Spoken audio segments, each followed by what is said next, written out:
If David Mills should start week one has been a, a topic on my mind for the past couple of days. But before we go on, guys, don't forget I'm doing a giveaway for this Texas memorabilia piece. Only 1,000 of these are made.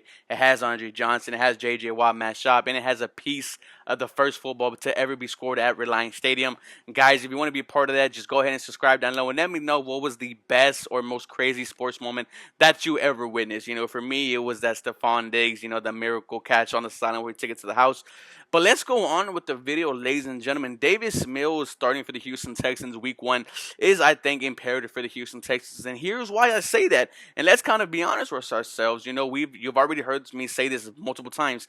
David Culley is not the future for the Houston Texans. Tyrod Taylor is not the future for the Houston Texans. We don't know that yet on Davis Mills. And that's why it's imperative to go ahead and start him. When you have top QB prospects next year, Spencer Rattler, you're going to have Sam Howell, you're going to have the kid from Cincinnati, and you're going to have top head coaching candidates as well. Joe Brady is still there. Eric Bieniemy is still unsigned. We are going to see what happens with Brian Dabo.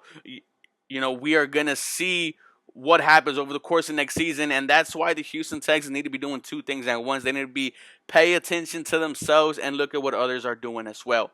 Davis Mills, I think, needs to go ahead and get that go ahead and start and see if this kid is going to be the franchise or not. And I hate that he only has 1 year, but that's just the NFL and that's just the business. Let's be honest, if the Houston Texans have the number 1 overall pick next year, they're not going to be they're not going to be hesitant to pick a quarterback ahead of Davis Mills. That's why Davis Mills needs to go in, work with Pep Hamilton, go with Brandon Cooks, Nico Collins, get all the weapons that you're going to potentially have this year, and go to work, learn under Pep Hamilton, and let's see what you could do. This could potentially turn in a great, bright spot for the Houston Texans. You're either going to find your franchise QB, and in next year's draft, you're going to build around him, or next year, you're going to get your QB, maybe get your head coach, and then you're going to start the rebuilding process again. Now, keep in mind, this is still without all the Deshaun Watson assets that we are going to acquire with the trade. I love how we've now switched from what's going to happen with Deshaun Watson to how the departure of Deshaun Watson is going to benefit the rebuild of this team. And this is how I think they should attach it, right? I love Tyrod Taylor. I still think Tyrod Taylor could be a good QB in the NFL. He is a game manager. He's not going to wow you with his arm. He's going to manage the game. He's not going to turn the ball over. He's going to do what he can to put the team in a position to win. And I hate that what happened to him at Cleveland, what happened to him at LA is going to happen to the same thing here in Houston, is that he is just going to get picked for someone who's younger. And that's the sad reality of it is that I really don't want Tyrod Taylor to start for the Houston Texans. I need to see what Davis Mills could do. Our offensive line is going to be better. We know the offense is going to be okay. That's what we know for sure. We know with the new O-line coach and James Cameron, we got new weapons. We got better running backs in Mark Ingram and Philip Lindsay. David Johnson. I don't see him no longer on the Houston Texans come training camp when we see how good Philip Lindsay is.